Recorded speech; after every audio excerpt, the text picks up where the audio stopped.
தென்காசி வாழ் எமது தாய் தமிழ் உறவுகளே, கூடியிருக்கிற வர்த்தக பெருமக்களே, எமது தாய் தமிழ் உறவுகளே, இந்த ஒளி வாங்கிய நெல்லை வரை எங்கிருந்து கேட்டுக் கொண்டிருக்கிறீர்களோ அங்கிருந்து செவிமடுத்துக் கொண்டிருக்கிற எம்மின உடன் பிறந்தார்களே, மாற்றுக் கட்சியை சேர்ந்த பெற்றோர்களே, பெரியோர்களே, உங்கள் அனைவருக்கும் ஒரு மாலை நேர வணக்கம், நண்பகல் வணக்கம். அன்பு கொண்ட உறவுகளே, நாம் தமிழ் கட்சி கடந்த முறை இதே திடலில் நின்று தமிழ்நாட்டில் நடைபெற்றுக் கொண்டிருக்கிற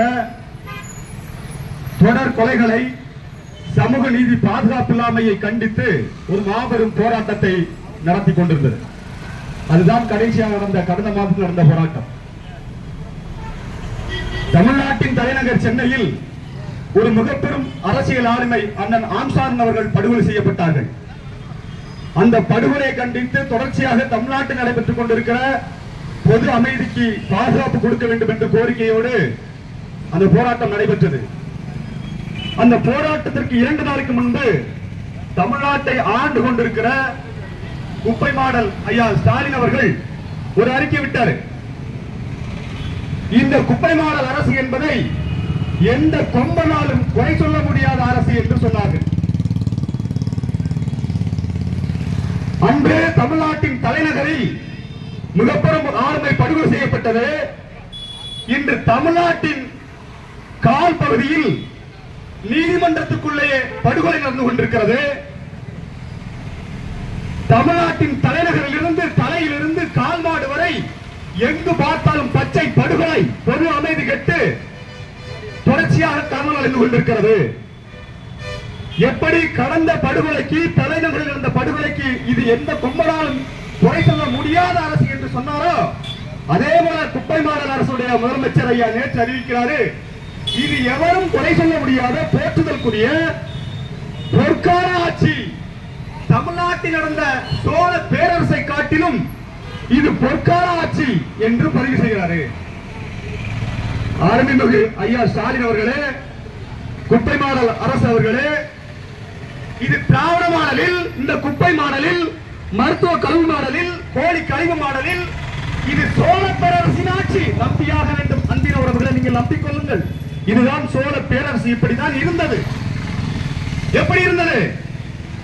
தன் சொந்த நாட்டுக்குள், தன் சொந்த நிலத்தில் பூர்வகுடி மக்கள் தன் வாழ்வாதாரத்தை பேணி காப்பதற்காக தினந்தோறும் உழைத்து உழைத்து ஓடாய் போன இந்த மக்கள் மீது இங்கே இருக்கிற மாவட்ட நிர்வாகம், மாவட்ட நிர்வாகம் வன்கொடுமை செய்கிறது. கடந்த வாரம் குற்றாலத்தில் அருவாவிற்கிற என் உடன் பிறந்தவர்கள், அவர்களை காவல்துறை இந்த வேலையை செய்யக்கூடாது, இந்த தொழிலை செய்யக்கூடாது என்று காவல் நிலையத்தில் கூப்பிட்டு மிரட்டிவிட்டு அப்புறப்படுத்துகிறது. உடனடியாக மாநகரம், புளியரை, செங்கோட்டை குடியிருப்பு பகுதியில் கிட்டத்தட்ட 1000க்கும் மேற்பட்ட குடும்பங்கள் இந்த தொழிலை செய்கிறது. மிஞ்சி போன அவன் ஒரு நாளைக்கு 1000 ரூபாய்க்கு மேல உழைக்க முடியாது. அதுவே 500 ரூபாய் உங்களுக்கு குடிச்சு கழிச்சிருவான். 500 ரூபாய் வீட்டு கொண்டு போவான். அந்த தொழிலை செய்கிற எமது உடன் பிறந்தார்களை அச்சுறுத்தி மிரட்டி அனுப்பியிருக்கிறது. உடனடியாக காவல் நிலையத்திற்கு சென்று முறையாக அனுமதி பெறுவதற்காக அங்கே இருக்கிற அந்த கொல்லர்களில் பிறக்கிற அந்த இரும்பு தொழில் நமது உறவுகள் சென்று அனுமதி கேட்கிறாங்க. அப்படி காவல் நிலையத்துக்கு போனவர்களை கையை மேலே உயர்த்தி, இனிமேல் இந்த ஆயுதத்தை, இந்த அறிவாலை நாங்கள் உற்பத்தி செய்ய மாட்டோம் என்று சொல்லிக்கொண்டே வெளியேறுங்கள் என்று காவல்துறை உதவி ஆய்வாளர் அவர்கள் தென்காசி காவல் நிலையத்திலிருந்து அப்புறப்படுத்தியிருக்கிறார். அவர்கள் செய்வதறியாது பதறிக்கொண்டு வேறு வழி இல்லை என்று வந்துவிட்டார்கள். அன்பிற்குரிய உறவுகளே, காவல்துறை இல்லை அரசு மாவட்ட நிர்வாகம் சொல்லுகிறது, இப்பேற்பட்ட ஆயுதங்கள் மனித படுகொலைகளுக்கு, கலவரங்களுக்கு ஊக்குவிக்கிறது. கடந்த 15 ஆண்டுகளுக்கு முன்பு இது எங்கிருந்து தொடங்குகிறது தெரியுமா?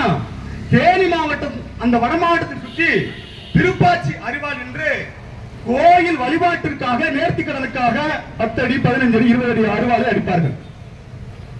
அந்த அரிவாள் கலாச்சாரம் என்பது வழிபாட்டில் தொடங்கி அது என்னவானது? வட மாவட்டங்களில் பெருவாரியாக திருமண வீட்டு கூட அருவா கொடுக்க ஆரம்பிச்சான் தமிழர். அது அவருடைய வீர மரபு ஏற்கிறோம். ஆனால் அதற்காக மூன்று சம்பவங்கள் ஏற்புடையாத சம்பவங்கள் நடந்துகிறது, படுகொலை நடந்திருக்கு. இந்த படுகொலைக்கு காரணம் அப்போ இருக்கிற மாவட்ட நிர்வாகம், காவல்துறை என்ன சொல்ல தெரியுமா? இவர்கள் அருவா கலாச்சாரத்தை ஊக்குவிக்கிறார்கள். நீளமான உயரமான குறிப்பிட்ட அளவில்லாத அருவா அடிப்பதன் மூலமாக படுகொலை நடக்கிறது. இந்த அருவா கலாச்சாரத்தை தடுப்பதற்காக இந்த தொழிலை செய்கிற அந்த தொழிலாளர்களுக்கு உடனடியாக ஒரு மாவட்ட நிர்வாகம் அரசாணை கொடுக்கிறது. என்ன சொல்றாங்க? 1 அடிக்கு மேல நீங்க அருவா அடிக்க கூடாது, அது மேல அடிச்சா அந்த கொலைகளை ஊக்கப்படுத்துது. அப்ப 1 அடிக்குள்ள அடிச்சு வெட்டலாமா? 1 அடிக்குள்ள அடிச்சு வெட்டினா வெட்டாதா? அந்த கேள்வி வருமா வராதா? அதை மாவட்டம் அமைக்கும் அப்ப இருக்கிற வட மாவட்டத்திற்கு ஒரு தொழிலாளரை கூட்டு சென்று காவல்துறை அடிச்சு கையை ஒடிச்சாங்க. இப்போது 2 ஆண்டுகளுக்கு முன்பு திருச்சி பகுதியில் அதே போன்ற ஒரு நெருக்கடி, அடுத்த 1 ஆண்டுகளுக்கு முன்பு குறும்பூர் பகுதியில் அதே நெருக்கடி இப்போது தென்காசி மாவட்டத்தில் வந்திருக்கிறது. 2 வருடங்களுக்கு முன்பு இதே போன்ற ஒரு பிரச்சனை வந்தபோது மக்களை சந்தித்த போது அதை பேசி சரி செய்து விட்டோம் என்று சொன்னார்கள். நாம் வைக்கிற கேள்வி, முதலில் ஆயுதம் என்பது எது? படித்த பெருமக்களே, அறிவாய்ந்த பெருமக்களே, பண்பட்ட பெருமக்களே, உலகத்தில் ஆயுதம் என்பது எது? ஆயுதம் என்பது எது? பழைய கல்வி மடிக்கிறான் என்ன சொல்றான்? உலகத்திலேயே மோசமான ஆயுதம் மனிதனுடைய நாக்கு. புரிஞ்சுதா புரியலையா? உலகத்தில் மோசமான ஆயுதம் நாக்கு. உலகத்தில் மிக கூர்மையான ஆயுதம் பேனாமுனை. இதை விட ஒரு ஆயுதம் உண்டா? ஆயுதம் வேண்டாங்க, அருவா வேண்டாம். ஒரு சொல்லாளி ஒருத்தரை கொல்ல முடியுமா முடியாதா?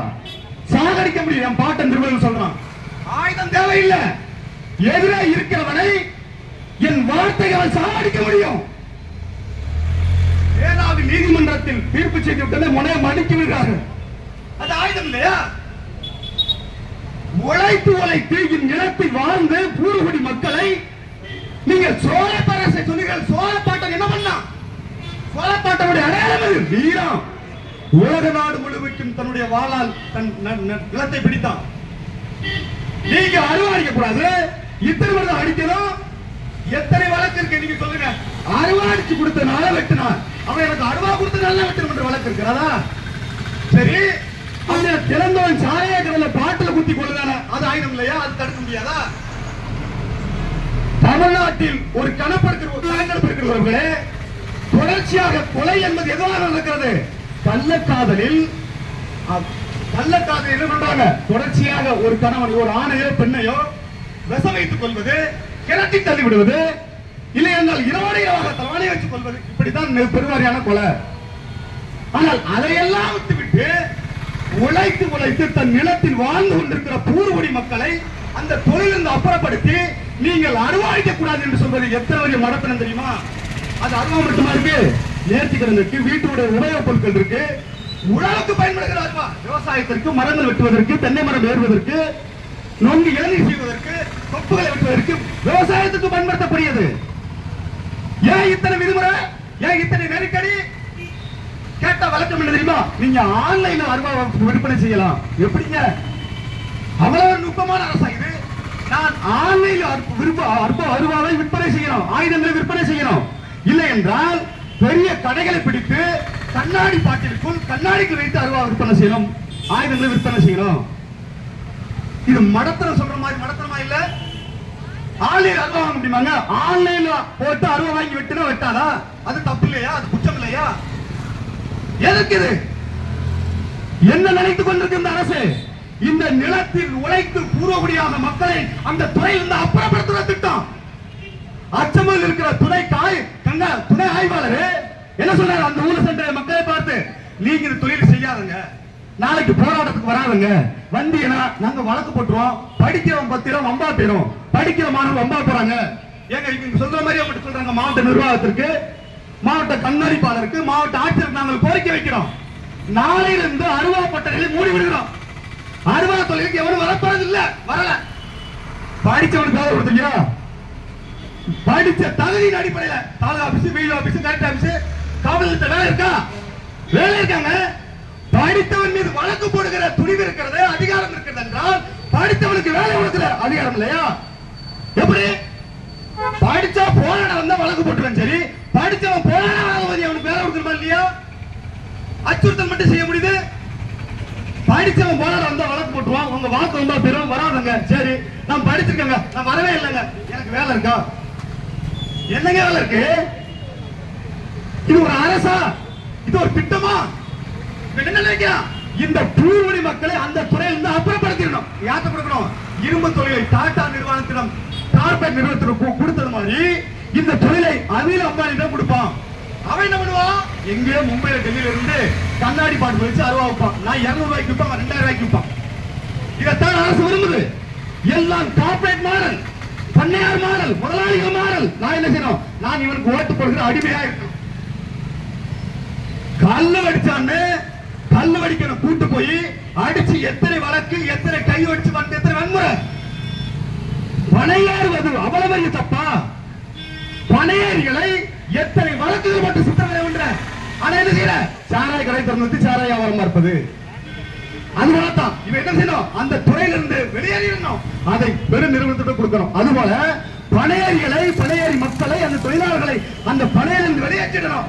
அதை அரசு நிர்வாகத்தை கொடுத்து சாராயம் வெடிக்கணும். இது ஒரு அரசா? இது ஒரு திட்டமா?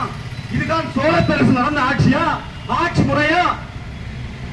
எவ்வளவு இழிவான செயல்!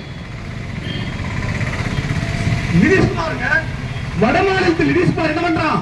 ஒரு 100 பேரை தேர்ந்தெடுத்து தமிழ்நாட்டிற்கு சென்று பணையேறும் தொழிலை கற்றுக்கொண்டு வாங்க. அங்கே இருக்கிற, இங்க இருக்கிற பணையேறிகளின் தொழிலாளர்களை 100 பேரை கூட்டு போய் அங்கே பயிற்சி கொடுக்கிறாங்க.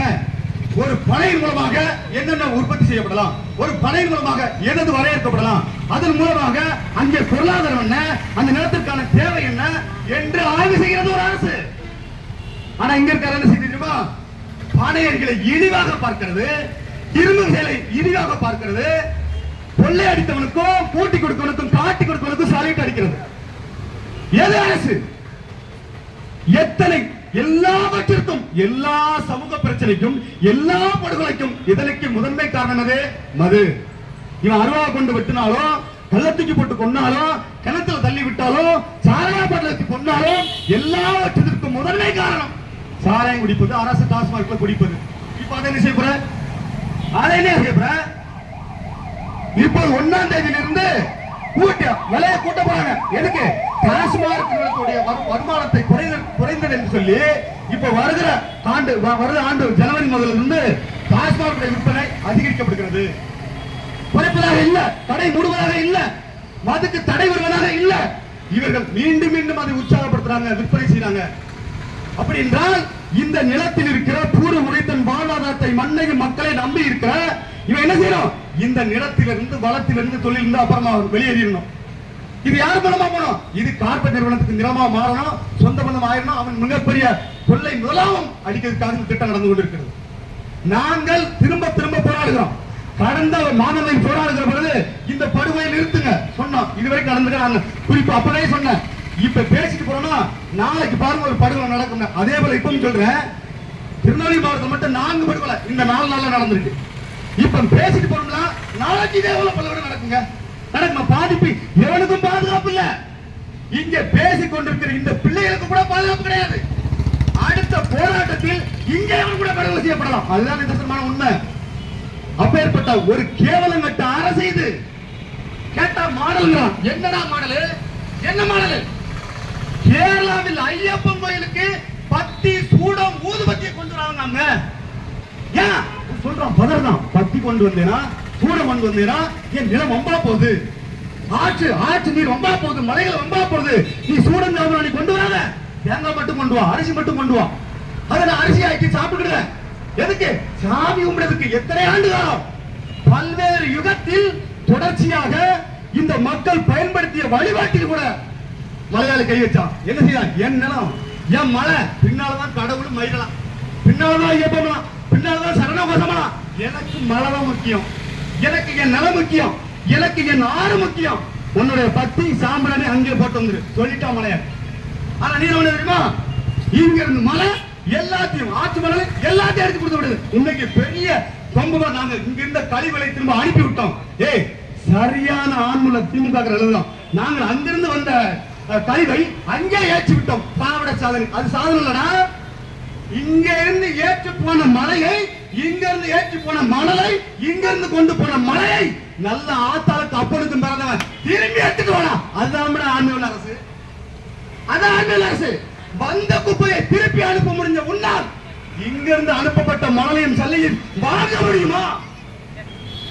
ஸ்டாலின் வாங்குவியா? உதயநிதி வாங்குவியா? எவன்டா வாங்க போற? செருப்ப கொண்டு அடிப்பான்.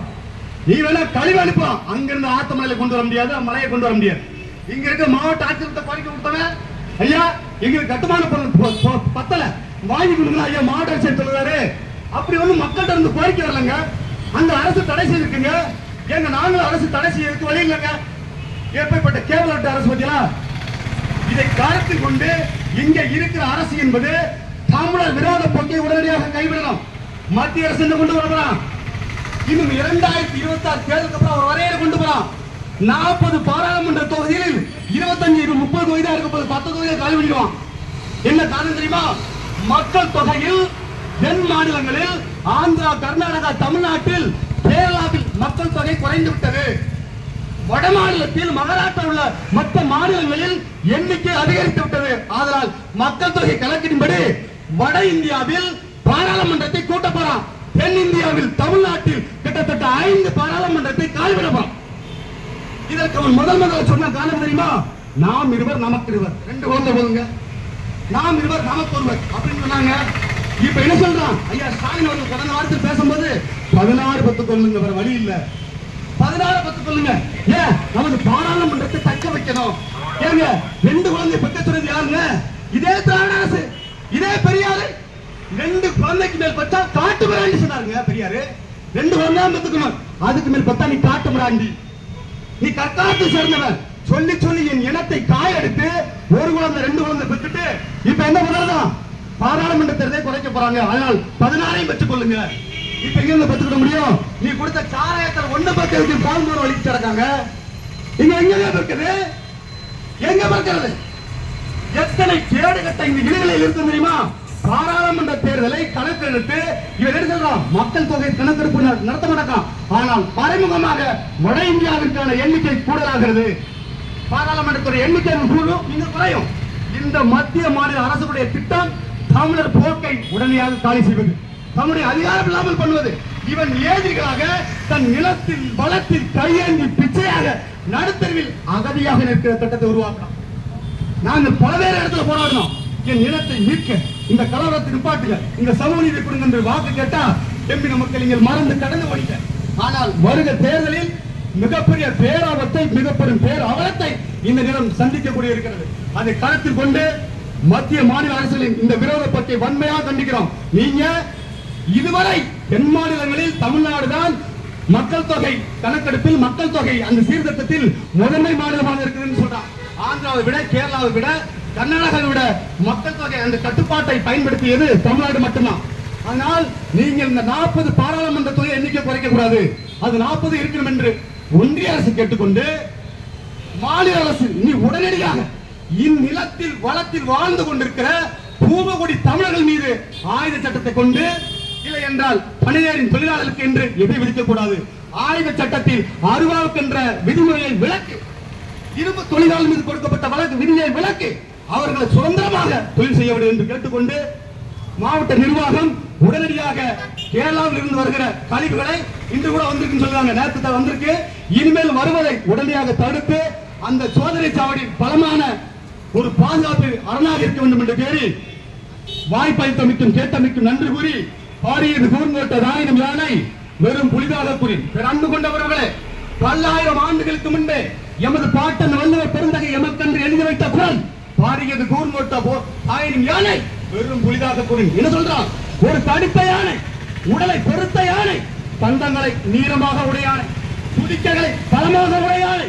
ஒரு யானை மட்டுமல்ல, 100 யானை கூட்டங்கள் வந்து நின்றாலும், ஒரு யானை கூட்டங்கள் வந்து நின்றாலும் உருவத்தில் சிறிய, மண்டை சிறிய, காலை சிறிய, உடலை சிறிய ஒரே ஒரு புலி வந்து உரிமினால் அனைத்து யானைகளும் பின்னங்கால் விடலில் அடிக்க ஓடும் என்று பதிவு செய்கிறார். பாரியது கூர்ங்கோட்ட ராயனின் யானை வெறும் புலிதாக கூறி.